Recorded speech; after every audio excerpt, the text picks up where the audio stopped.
우리 하나님은 온 우주 만물을 창조하신 창조주 하나님이 되심을 우리는 조금도 의심하지 않습니다. 창조주 하나님께서 이 온 우주 만물에 그 각양의 모양대로 하나님의 뜻하신 바대로 모든 것을 창조하시고, 지금 이 순간 가운데에서도 하나님께서 이 온 우주 만물을 주관하시고 역사하신다라는 이 사실에 대한 믿음, 이 확신에 대한 믿음은 우리가 결코 흔들리지 않습니다.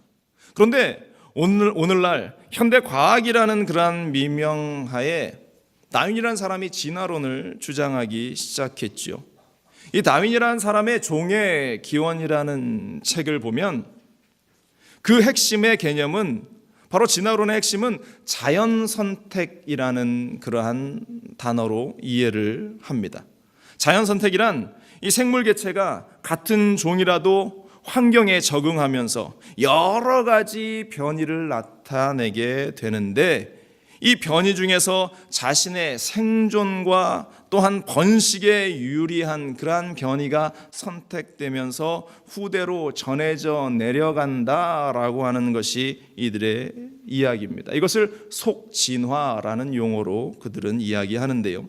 예를 들어서 이 원숭이가 늘 원숭이로 있는 것이 아니라 새로운 환경 가운데에서 적응하면서 변화되기 시작한다라는 것이죠. 그래서 다른 형태의 원숭이가 되기도 하고, 그것이 유인원이 되기도 하고, 그것이 진화가 되어서 사람이 되기도 했다라고 이야기하는 것이 진화론이 주장하는 그러한 말도 안 되는 이야기인데, 중요한 것은 이 말이 안 되는 이야기를 오늘날 사람들은 진실인 것으로 믿고 있다라는 것입니다. 그런데 단적인 것으로 그들이 말하는 것이 진실이라면 왜 오늘날 원숭이가 사람으로 되어지지 않는가? 이들이 말하는 그 진화론이 맞다라고 한다면 오늘날도 그러한 진화들이 계속 이루어져 나가야 할 텐데, 그러한 일이 일어나지 않고 있다라는 것. 이런 진화론자들의 그러한 주장은 하나의 가정에서 출발한 그러한 불확실한 논리였음에도 불구하고, 그러한 논리임에도 불구하고 과학이라는 그러한 이름 하에서 사람들은 그것들을 맹신하고 또 그것들을 가르치고 그것을 배우고 그것을 믿고 있다라는 것입니다. 더욱 안타까운 것은 이 사단이 이 진화론을 이용을 하면서 이 마음속에, 사람들의 마음속에 하나님을 거부하는 그러한 마음을 심고, 그것이 이 사람들 가운데에 인간의 이기심으로 발동되기 시작하면서 결국 하나님께서 이 땅을 창조하셨을 때에 보시기 좋았더라라고 이렇게 말씀하신 이 세상을 망가뜨리고 있다라는 것을 우리가 주변을 보면서, 대자연을 보면서, 우리의 인생들을 보면서 우리는 발견할 수 있습니다. 사람들 사이에 싸움이 일어나고, 사람들 사이에 미움이 생겨나고, 나라와 나라들 가운데에 전쟁이 일어나기 시작하고, 개인의 이기심과 또한 인종적인 차별이 생겨나고, 빈부의 격차들로 많은 갈등이 생겨나면서 이 세상이 어두움으로 또한 타락의 공간으로 변질되어지고 있다는 사실을 우리는 발견하게 되는 것입니다. 그렇기 때문에, 그러한 이유 때문에 오늘을 사는 우리들은, 이 땅을 살아가는 우리들은 창조주 하나님, 이 땅이 누구의 손에 의해서 만들어졌는가, 이 땅이 누구에 의해서 움직여져 가는가에 대해서 우리는 더 절실히 알아야 하는 것이 지금 이 말세를 살아가는 그리스도인들의, 말세를 살아가는 우리들의 숙제이고 과제임을 우리는 기억해야 할 줄로 믿습니다. 우리 하나님, 야훼 하나님께서 이 땅을 창조하시고 우리 사람들을 만드시고 지금도 다스려 나아가시고 있다라는 이 확실하고 분명한 사실을 의심치 않는 저와 여러분들 되시기를 간절히 축원을 드립니다. 감사하게도 이 자리에 있는 우리들은 이 하나님이 만드신 이 창조물들을 보면서, 하나님이 만드신 대자연을 보면서 창조주 하나님을 우리는 믿고 또한 그분을 따라 나갑니다. 오늘 성경은 이렇게 말씀하고 있습니다. 너는 청년의 때에 너의 창조주를 기억하라. 곧 곤고한 날이 이르기 전에, 나는 아무 낙이 없다고 할 해들이 가깝기 전에 해와 빛과 달과 별들이 어둡기 전에 빛 위에 구름이 다시 일어나기 전에 그리하라. 창조주 하나님을 기억하라고 우리에게 말씀하고 있습니다. 세상은 변하지만 우리 창조주 하나님은 변함없으십니다. 우리는 그 창조주 하나님에 대한 믿음을 가지고 살아가는데, 그렇다면 어떠한 모습이 창조주 하나님, 그 하나님을 기억하는 자들의 삶의 모습인가? 오늘 우리가 함께 생각해 보기를 원합니다. 첫 번째로, 창조주 하나님을 기억하는 자의 삶은 심고 거둠의 법칙을 따라 살아나간다라는 것입니다. 심고 거둠의 법칙. 우리가 잘 아는 그 워렌 버핏이라는 투자의 귀재라고 불리는 그러한 사업가가 있죠. 적절한 투자를 해서 얼마나 많은 돈을 벌었는지 모릅니다. 많은 사람들이 이 사람에게 지혜를 얻기 위해서 나랑 밥 한번 먹읍시다 하면서 수십만 달러의 돈을 이 밥 한 끼 먹는데, 그 사람하고 만나는 데에 투자를 합니다. 허비를 합니다. 그렇게 그 사람에게 좋은 지혜를 얻기 위해서 그러한 노력들을 하는 많은 사람들을 우리가 보게 되는데요, 이 투자라는 경제학적인 용어가 성경에서는 심다라는 용어로 아마 이해할 수 있을 것입니다.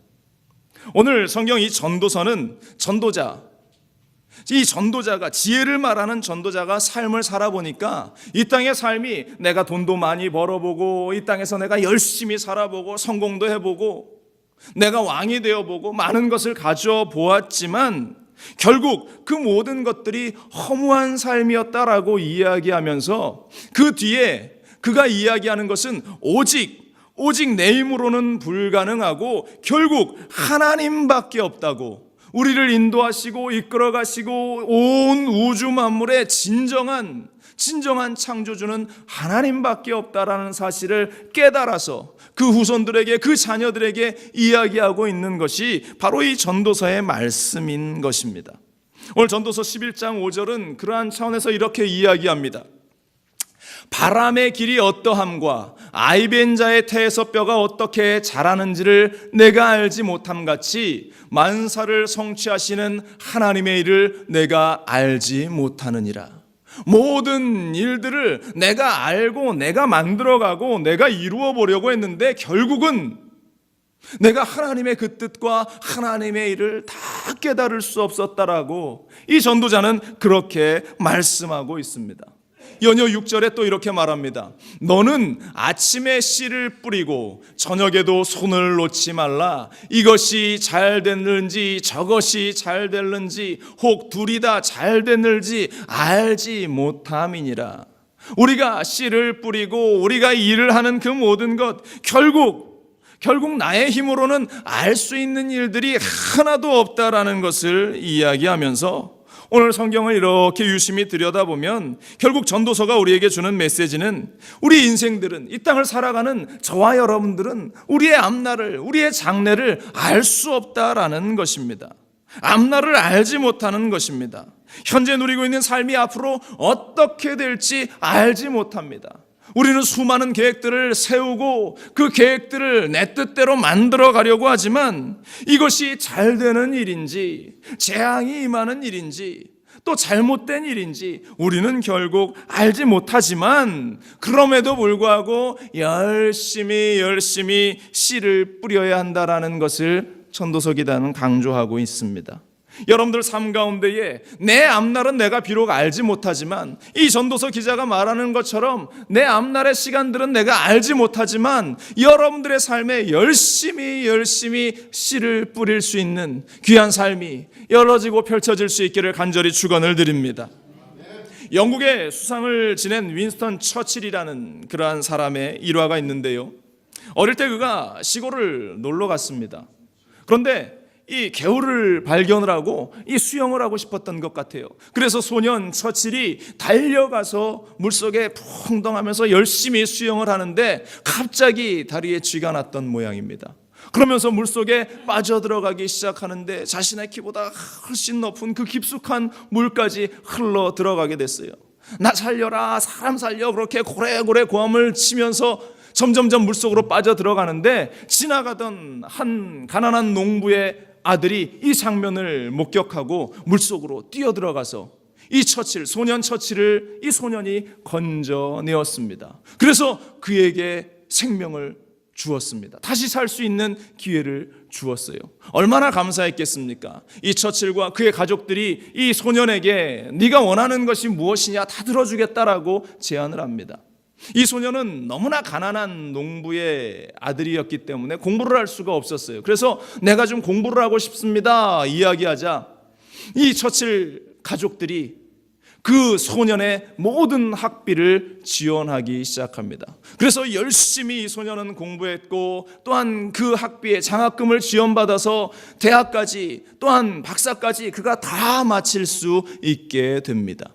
세월이 지났습니다. 이 처칠도 장성해서 성장합니다. 우리가 잘 아는 대로 그가 영국의 수상의 자리까지 오르게 됩니다. 열심히 그가 지역을 순방하는 가운데 2차 대전이 발발이 됐는데 그때에 이 처칠이 이 전쟁 한가운데에서 폐렴을 앓게 되는데 도저히 고칠 방법이 없었습니다. 그런데 이 처칠이 병들었다는 소식을 듣고 이 처칠을 구해주었던 이 소년, 또 그를 통해서 학비를 지원받았던 이 소년이 약을 하나 가지고 와서 이 처칠의 팔에 놓아주고 병을 낫게 했는데요, 그것이 우리가 아는 페니실린이라는 그러한 약이었어요. 예전까지는 폐렴에 걸리면, 극심한 폐렴에 걸리면 그냥 죽을 수밖에 없는, 도저히 고칠 수 없는 그러한 상황 속에서 이 처칠 가문의 지원을 받은 이 플레밍이라는 이 소년이 열심히 공부하는 가운데에 그가 페니실린을 개발했고 죽어가는 이 처칠에게 이 약을 투여해서 그가 또다시 회복할 수 있는 기회를 얻게 되었다라는 그러한 이야기. 여러분들, 이 사건이 어린 소년 시절에 이 둘이 만날 수 있는 그러한 기회가, 또 이들이 서로 도와가면서 함께 이 삶을 이어갈 수 있는 이 기회가 우연한 것이었겠습니까? 이 땅을 창조하신 하나님께서, 이 온 우주 만물을 창조하신 하나님께서 이들에게 그러한 기회를 주시고 바로 그것이 하나님의 계획과 하나님의 섭리였다라는 사실을 우리는 발견하게 되는 것입니다. 우리의 인생 가운데 일어나는 수많은 일들이 결국 내 우연함 가운데에 일어나는 일들이 아니라 이 땅을 창조하신 하나님의 섭리 가운데에 만들어져 가는데, 그렇다면 우리는 어떠한 모습으로 살아가야 하는가? 내 앞날을 알 수 없는 우리의 인생은 열심히 내가 할 수 있는 최선을 다해서 그 모든 것들을 심고 또 순종하고 따라 나아가야 한다라는 사실입니다. 우리의 인생 가운데에 이 하나님의 창조의 섭리, 하나님의 이 섭리를 기억하면서 끊임없이 심고 거두고 나누고 베푸는 일들이 반복되어질 때에 바로 이것이, 그러한 열심 있는 삶을 사는 것이 창조주를 기억하는 자의 삶이라는 사실을 우리는 결코 잊지 말아야 할 줄로 믿습니다. 농부가 봄에 열심히 씨를 뿌립니다. 그리고 그것을 가을에 거둬들이는 것처럼 우리가 다른 사람들을 위해서, 우리의 지체들을 위해서 열심히 심는다면, 또 다시 말해서 열심히 섬겨 나간다면 그 섬긴 만큼 플레밍을 도왔던 그 모습처럼 나중에 처칠이 생명을 얻는 일들이 우리 가운데에도 열심히 심는 그 손길을 통해서 다시 나의 것이 돼서 돌아오게 될 줄로 믿습니다. 잠언 11장 25절은 말합니다. 구제를 좋아하는 자는 풍족하여질 것이요, 남을 윤택하게 하는 자는 자기도 윤택하여지리라. 성경이 우리에게 말씀하고 계시는 겁니다. 또 베드로전서 4장 9절도 말합니다. 서로 대접하기를 원망 없이 하고, 10절에 각각 은사를 받은 대로 하나님의 여러 가지 은혜를 맡은 선한 청지기 같이 서로 봉사하라. 서로 나누어 주고 서로를 위해서 봉사하라고 이야기합니다. 그러면 어떠한 결과가 주어지는가? 누가복음 6장 38절에 주라, 그리하면 너희에게 줄 것이니 곧 후이되어 누르고 흔들어 넘치도록 하여 너희에게 안겨주리라. 너희가 헤아리는 그 헤아림으로 너희도 헤아림을 도로 받을 것이니라. 아멘. 여러분들, 함께 나눌 수 있고 함께 우리의 것을 나누는 것, 심는 것, 바로 그것이 성경적인 원리임을 우리는 잊지 말아야 할 줄로 믿습니다.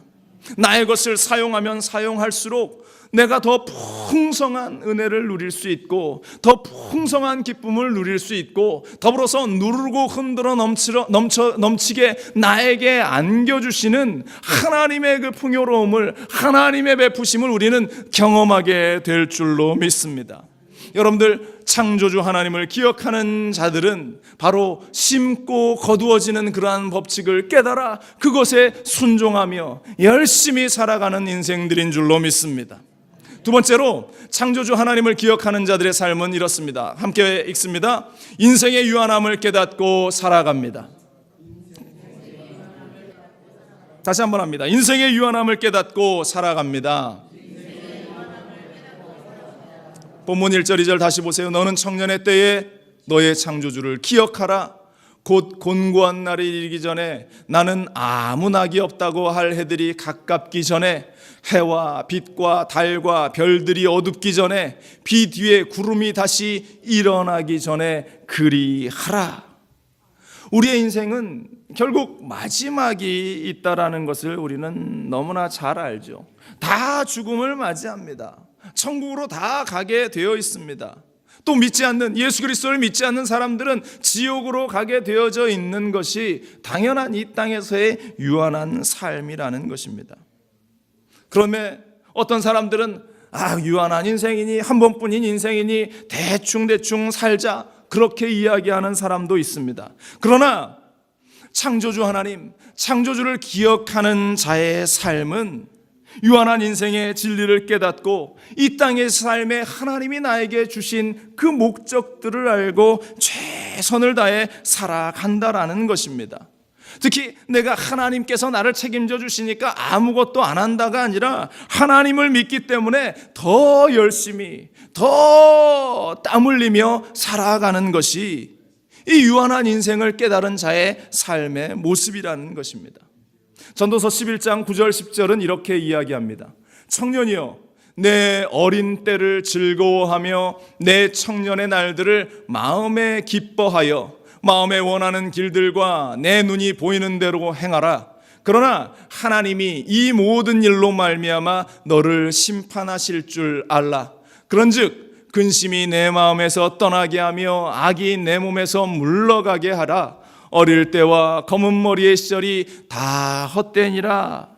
우리의 인생은 결국은 우리가 이렇게 검은 머리, 건강한 육신을 가지고 살아가지만 다 힘이 빠지고 머리도 희끗희끗해지고 우리의 인생이 다 허무한 인생으로 결국은 심판대 앞에 서는 그날이 다가올 수밖에 없다라는 것을 이 전도서 기자는 깨닫고 고백하고 있는 것이에요. 시편 90편에도 이 시편 기자는 고백합니다. 우리의 모든 날이 주의 분노 중에 지나가며 우리의 평생이 순식간에 다하였나이다. 우리의 연수가 70이요 강건하면 80이라도 그 연수의 자랑은 수고와 슬픔뿐이요 속히 가니 우리가 날아가나이다. 여러분들, 우리의 인생을 돌아보니까 벌써 순식간에 내 젊은 날의 시간이 지나갔어요. 내가 그렇게 팔팔하고 창창했던 나의 젊음이, 영원할 것 같았던 그 젊음이 벌써 다 지나가서 백발이 성성해지고 염색 안 하고 가만 놔두면 머리가 그냥 희끗희끗해서 하얀 백발로 그 인생의 허무함을 그 머리빛깔로 우리가 발견하게 되는 것이 유한한 인생이 휙 하고 지나가 버린, 화살처럼 손살같이 지나가 버린 우리의 인생. 그렇기 때문에 우리는 할 수만 있다면 최선을 다해서 이 땅을 살아나가야 한다라는 사실입니다. 옆에 분들하고 인사 나눌까요? 여러분들의 삶에 최선을 다하세요. 이렇게 인사 나누세요. 최선을 다합니다. 최선을 다하는 삶. 그것이 우리의 사업에도, 우리의 직장에도, 교회 생활에도, 우리가 사는 모든 것들 가운데에 적용되어져야 하는 것, 바로 그것이 하나님이 우리에게 원하시는 마음이다라는 것입니다. 지난 주간 제가 뜻하지 않았지만 우리 교회 이 주방 싱크대 교체하는 그러한 것에 대해서 광고를 한번 했습니다. 제가 그런 광고는 잘 하지 않는데요, 문득 하나님이 마음을 주셔서 광고를 했는데, 이 예배를 마치고 구역 예배 후에 당장 구역장님 한 분이 달려오셔서 이야기를 하시는 겁니다. 목사님, 저희 구역에서 그 싱크대 교체하는 것을 담당하겠습니다. 이 구역에서 그러한 이야기가 그 구역 예배 때 우리가 서로 조금씩 모아서 이 교회의 일을 좀 우리가 같이 했으면 좋겠습니다. 그런 도전의 말을 했고, 성도들이 같이 한 마음이 되어서 십시일반 그 작은 정성이지만 함께 모아서 그 일을 우리가 감당하자. 그래서 기금이 마련되어졌다고, 그 일을 우리가 하겠습니다라는 이야기를 하면서 제가 그 이야기를 들으면서 얼마나 기뻤는지 모릅니다. 제 마음도 그렇게 기뻤는데 우리 하나님의 마음은 얼마나 더 기쁘고 시원했겠어요. 우리 구역에서 해야 되는데 하시는 분들도 있을 줄로 압니다. 기회는 많이 있으니까 걱정하지 마시기 바랍니다. 우리가 인생을 살아갈 때에 창조주 하나님을 기억하면서 내 인생이 유한하다라는 것을 알고 살아가는 인생은 나에게 주어지는 그러한 여러 가지 일들 상황 속에서 하나님이 원하시는 그 마음들을 캐치하면서 하나님이 원하시는 그 마음들을 잡아가면서 기쁨을 나눌 줄 아는 그러한 인생들인 줄로 믿습니다. 제가 예전에 그 아리우나 타작마당에 관한 그러한 그 전설처럼 내려오는 이야기를 한번 읽은 적이 있는데요. 이렇게 들어보시면 여러분들도 많이 들어보셨던 그러한 이야기일 겁니다. 이 아리우나 타작마당이 어딘지 여러분들 잘 아시죠? 성경에 쭉 보면 그 아브라함이 아들 이삭을 제물로 바치려고 모리아산으로 그 아들을 데리고 가죠. 그 장소가 바로 아리우나의 타작마당입니다. 그리고 다윗의 때에 이 다윗이 하나님이 원하지 않는 그 인구조사를 펼쳐나간 후에 하나님께 재앙을 받으면서 그가 하나님 앞에 회개 제사를 올려드리려고 하나님께 기도하자 하나님께서 정해주신 그곳이 바로 이 아리우나의 타작마당. 다윗이 그곳을 사서 그곳에서 하나님 앞에 번제 회개의 제사를 올려드렸던 그 장소. 그리고 그 후에 아들 솔로몬이 그곳에 하나님의 성전을 짓게 되는 바로 그 장소가 이 아리우나의 타작마당 그 장소였는데요. 이야기 하나가 전해져 내려온다고 합니다.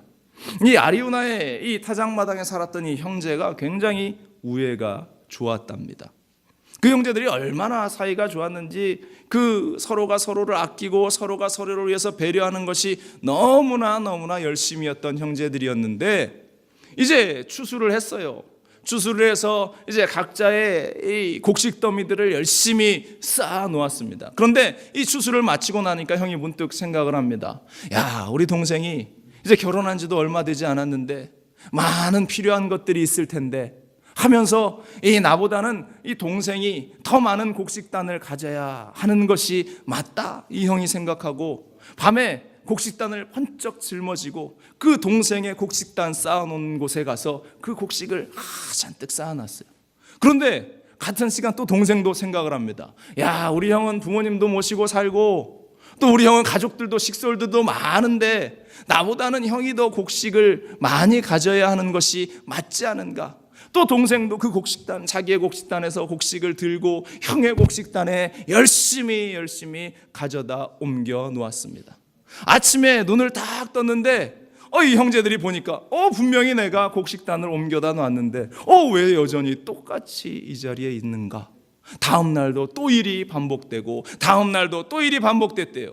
그래서 이 형제들이 안 되겠다 싶어서 하루는 이렇게 숨어서 누가 내 곡식단에 이 쌀을 옮겨 놓는가 이렇게 지켜보는데 그날 밤은 또 아무도 안 와요. 왜요? 서로 자기의 곡식단을 이렇게 쳐다보고 있었으니까. 그리고 또 다음 날이 됐습니다. 또다시 그 형이 동생의 곡식단에, 또 동생은 형의 곡식단에. 그러다가 둘이 한가운데서 딱 만나서 서로 짊어진 곡식단을 보면서 서로 웃고 기뻐하고 부둥켜 안았다라는 그러한 이야기. 이 이야기가 저는 어린 시절 우리 한국의 전래 동화인 줄 알았습니다. 그런데 나중에 보니까 이 아리우나의 타작마당에서 이 전해져 내려왔던 그 얘기라고 하는 것을 읽었는데 여러분들 너무나 많이 들어보신 그러한 우리의 동화의 이야기 가운데에 하나라는 것이죠. 하나님께서 이 형제의 모습을 얼마나 사랑하셨는지 그곳을 정해서 나중에 하나님의 성전이 세워지는 그러한 장소로 그 사랑이 넘쳐나는 그 공간을 만드셨다라는 그 전설처럼 전해져 내려오는 그 이야기를 우리가 함께 나누는데요.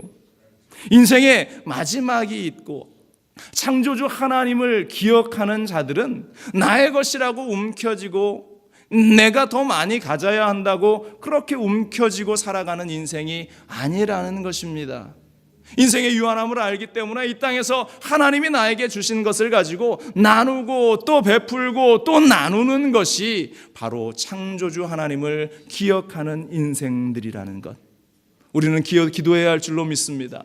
하나님이 나에게 주시면 내 유한한 삶에 마음껏 나누고 마음껏 베풀고 하나님의 일을 위해서 내가 기꺼이 그 모든 것들을 나누는 삶을 살겠습니다.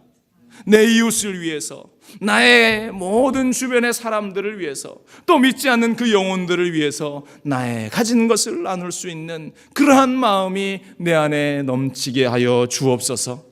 창조주 하나님을 기억하는 자의 삶은 바로 유한한 삶을 기억하며 내 것을 나눌 수 있는 자들인 줄로 믿습니다. 세 번째로 창조주 하나님을 기억하는 자의 삶은 이렇습니다. 삶의 최우선의 자리에 창조주 하나님이 계신다라는 것입니다. 따라합니다. 삶의 최우선의 자리에 창조주 하나님이 있습니다. 1절을 다시 보세요. 너는 청년의 때에 너의 창조주를 기억하라. 우리의 삶에 창조주 하나님을 기억하라 라고 말씀하고 있습니다. 기억하라는 것은 하나님을 우리의 삶의 기준으로 삼으라는 것입니다. 최우선순위가 창조주 하나님에게 있다라는 것을 깨달아 알라는 것입니다. 전도서 12장 7절은 말합니다. 흙은 여전히 땅으로 돌아가고 영은 그것을 주신 하나님께로 돌아가기 전에 기억하라. 기억하라고 또다시 한번 반복하고 있습니다.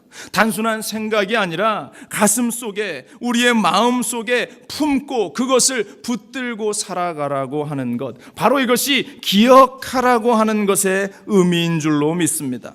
그러므로 우리의 삶에, 우리의 인생에 최우선의 자리에 하나님이 계셔야 하는데, 여러분들, 우리가 삶을 살아가면서 내 인생의 가장 1번의 자리에 내가 가진 물질이 있지 않습니까? 내가 가진 인생의 최우선의 자리에 내 자녀들이 그 자리에 서 있지 않습니까? 내 자녀들의 일 때문에 내가 교회 일은, 내가 하나님을 향한 일은 뒷전으로 던져놓고 내가 자녀들로, 사업으로, 직장으로, 여러 가지 일들로 내가 분주할 때가 얼마나 많습니까? 단적으로 우리가 교회 생활을 바라봐도 하나님 앞에 예배드리는 이 일이 우리에게는 결코 최우선이 아닌 것을 우리는 너무나 많이 발견해요. 왜? 회사에서 전화가 옵니다. 야, 오늘 반드시 일해야 돼. 오늘 진짜 일해야 되니까 한 번만 와. 그럴 때에 우리는 과감하게 예배드리는 것을 포기해버립니다. 직장에서 필요하다니까, 직장에서 나를 부르니까 나가 직장으로 갑니다. 그 마음의 중심에는 뭐가 있습니까? 이 예배드리는 이 장소보다 내 직장의 삶이 더 중요한 것이에요. 내가 하나님께 예배드리는 일보다 내 개인적인 여러 가지 일들이 더 우선되고 하나씩 하나님 앞에서 하나님께 예배드리는 그 일들이 밀려가기 시작하는 우리의 모습을 발견하면서, 과연 그러한 모습을 가진 우리가 최우선의 자리에 하나님을 두고 있는가, 하나님을 두고 있는 우리의 모습인가, 우리는 스스로에게 질문을 던져봐야 할 줄로 믿습니다. 인생의 최우선 자리에 하나님을 모셔두고 하나님께 영광을 돌리며 살아가는 삶, 바로 하나님께서 우리를 창조하신 삶의 목적이에요. 지난 금요일에도 우리가 말씀을 나눴지만 하나님께서 우리를, 저와 여러분들을 창조하신 것은 하나님을 찬송하게 하기 위함입니다. 내가 잘 먹고 내가 편안한 삶을 누리라고 나를 이 땅 가운데에 보내주신 게 아니에요. 우리가 하나님께 나아가 무릎 꿇고 영광의 하나님, 창조주 하나님을 찬양하고 그분께 예배하고 그 예배를 우리 하나님께서는 받으시고 싶으셔서 우리를 창조하시고 우리를 이 땅 가운데에 살아가게 하신다라는 것입니다. 여러분들 잊지 말기를 바랍니다. 우리는 창조주 하나님, 나를 창조하신 그 하나님을 나의 삶의 최고의 자리에, 나의 삶의 1번의 자리에, 그 영순위에 우리 하나님을 올려드려야 할 줄로 믿습니다.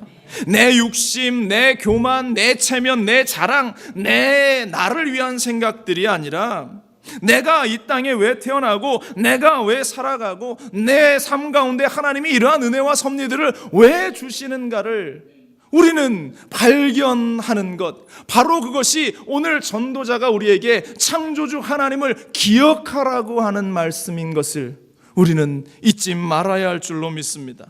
너는 청년의 때의 창조주를 기억하라. 로마서 8장 6절로 8절은 우리에게 말합니다. 육신의 생각은 사망이요 영의 생각은 생명과 평안이니라. 7절에 육신의 생각은 하나님과 원수가 되나니 이는 하나님의 법에 굴복하지 아니할 뿐 아니라 할 수도 없음이라. 육신의 생각을 가지면 하나님과 원수가 된다라고 단적으로 이야기하고 있습니다. 육신에 있는 자들은 하나님을 기쁘시게 할 수 없느니라.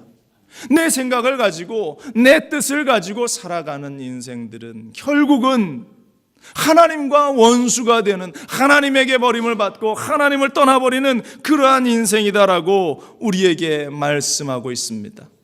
골로새서 3장 2절도 위의 것을 생각하고 땅의 것을 생각하지 말라.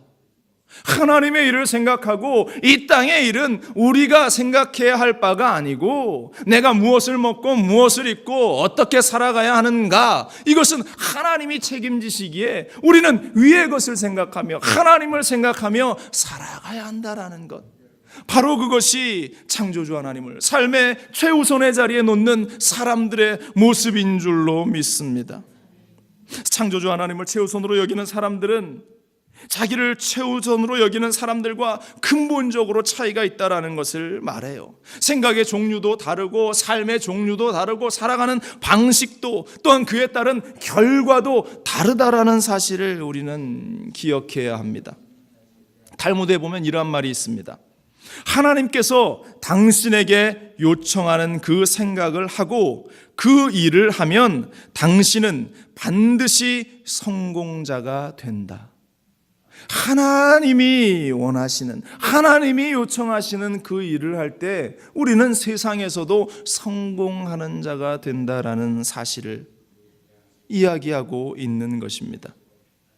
여러분들, 창조주 하나님을 나의 삶의 최우선에 두는 인생, 그러한 인생들은 세상의 것들 때문에 염려하지 않습니다. 세상의 일들 때문에 근심하지 않고 또한 여러 가지 복잡한 일들 때문에 마음을 졸이지 않는다라는 사실, 우리 지난주에도 나눴잖아요. 마음에 근심하지 말라고 하신 그 말씀들을 우리가 기억하는데요, 삶에, 우리의 인생에 하나님 아버지, 우리 주 예수 그리스도가 최고의 자리에 서 있다면 우리는 이 세상을 당당하게 살아갈 수 있습니다. 성경에 보면 예수님의 제자들 가운데 가장 두려움이 많았던 사람이 누군 것 같습니까, 여러분들은?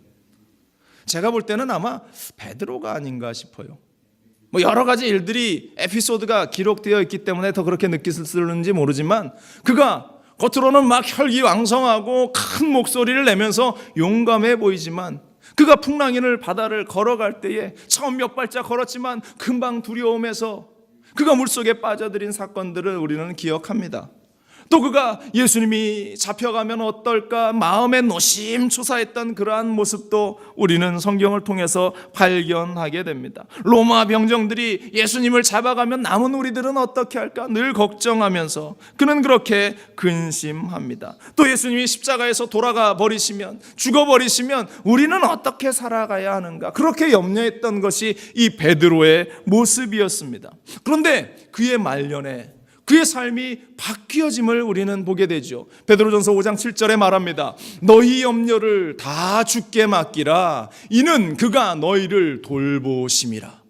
그렇게 노심초사하고 애걸복걸했던 그 베드로가 그의 말년에 바뀌었어요. 너의 염려를 다 주께 맡겨라. 주님께서 너희를 돌보신다. 나는 두렵지 않다. 어떻게 그가 그렇게 바뀌어질 수 있었습니까? 성령께서 그 안에 함께 하셨고 이제 자신의 생각이 최우선의 자리에 있던 그 자리에 하나님의 생각이, 하나님의 마음이, 하나님의 뜻이 자리 잡기 시작하자 그는 두려워하지 않고 하나님의 시선으로 하나님의 마음을 가지고 예수님과 함께 살아갔기에 그는 두려워하지 않았다라는 사실입니다. 바로 이것이 창조주 하나님을 기억하는 자의 삶, 성령으로 충만한 삶을 살아가는 인생들의 모습인 줄로 믿습니다. 여러분들 창조주 하나님을 기억하는 삶을 살기를 주님의 이름으로 간절히 축원을 드립니다. 성령의 충만함이 있을 때 우리는 그 삶을 살아갈 수 있게 되는 것입니다. 직장사역 전문가인 박호근 목사님이라는 분이 있는데요, 이분의 책 가운데에 굿바이 정신으로 살아가라는 그러한 책이 있습니다. 굿바이, 우리들이 잘 아는 굿바이 하면서 우리는 헤어지지 않습니까? 얼핏 들어보면 이 굿바이라는 그러한 뜻이 일단 지나간 일들을 우리가 잊어버리고 이제 빠이빠이 하고 그렇게 살아가자, 그러한 것들로 우리가 이해할 수 있겠습니다만 이 굿바이의 어원을 이분이 설명을 하는데요, 이 굿바이의 어원이 이렇답니다. 굿바이의 뜻이 God be to you, God be to you라는 그러한 단어로 그 어원이 어근이 형성이 된다라는 것이에요. 무슨 말입니까? 우리말로 번역하면 하나님이 너에게 있어, 이런 말입니다. 하나님이 너에게 있어, 하나님이 너와 함께 하신다라는 것입니다. 그러니까 이 미국인들이 굿바이 하는 이것이 그냥 단지 빠이빠이 헤어져 안녕 이것이 아니라 네가 이제 우리가 떨어지는데 너의 삶 가운데 하나님이 함께 하실 거야, 하나님이 너와 동행하실 거야, 하나님이 너의 삶 가운데 함께 하실 거야 하는 그러한 의미를 담고 있다라는 것입니다. 하나님이 당신과 동행합니다. 하나님이 당신과 함께합니다. 그러한 격려와 그러한 용기를 심어주는 말이라 라는 것이에요. 여러분들, 우리에게, 하나님을 믿는 성도들에게 이 굿바이라는 것은 결코 끝이 아니라는 사실을 우리는 기억할 수 있기를 간절히 바랍니다. 우리가 하나님과 동행한다라는 믿음만 있으면 우리가 어디에 가든지 어떠한 환경 가운데 있든지 우리는 절망하지 않습니다. 어떠한 핍박이 와도 어떠한 실패를 우리가 경험한다 할지라도 우리는 그것을 극복할 수 있는 힘을 가지게 됩니다. 바로 그것이 창조주 하나님이 나와 함께하고 있다라는 생각, 우리 주 예수 그리스도께서 나와 함께하고 있다라는 믿음, 성령님께서 내 걸음 하나하나를 붙잡아 주시고 나와 함께 하신다라는 그 믿음. 여러분들, 이 땅을 살아가는 우리들은 세상이 말하는 말도 안 되는 그 진화론에 원숭이가 변해서 사람이 됐다라는 그러한 일들에 우리는 속아 넘어가서는 안 될 것입니다. 그러면서 우리를 이기적인 생각과 이기적인 사고로 몰아넣는 그러한 사단의 게임 속에 넘어가서는 안 될 줄로 믿습니다. 우리는 창조주 하나님, 나를 창조하신 하나님, 하나님의 형상대로 나를 만드시고 나를 이끌어 가시는 그 하나님을 우리는 바라봐야 하는 것입니다. 내 안에 원숭이가 자리 잡고 있는 게 아니라 내 안에 하나님이 자리 잡고 있다라는 그러한 자긍심을 우리는 가지면서 살아갈 때에 창조주 하나님을 기억하는 자는 심고 거둠에 하나님께서 100배의 결실을 우리에게 주실 것이다라는 믿음을 가지게 될 것이고, 또 창조주 하나님을 기억하는 자들은 유한한 나의 인생에서 영원함을 바라보게 될 것이고, 그 안에서 나에게 주신 사랑을 내가 나눌 수 있는 그러한 사랑의 손길을 우리는 소유하게 될 줄로 믿습니다. 그리고 내 인생에 어떠한 순간이 다가온다 할지라도 그 최고의 자리에 우리 하나님을 모셔드리면서 살아갈 수 있는 그 인생, 바로 그것이 창조주 하나님을 기억하는 자들의 삶인 줄로 믿습니다. 여러분들, 다가오는 한 시간 우리가 살아갈 때에 이 온 우주 만물을 창조하시고 내 삶을 창조하시고 뿐만 아니라 창조하시고 버려놓으시는 것이 아니라 그 삶을 인도해 가시는 그 하나님을 기억하시는 승리의 삶을 살기를 주님의 이름으로 간절히 축원을 드립니다. 기도하겠습니다.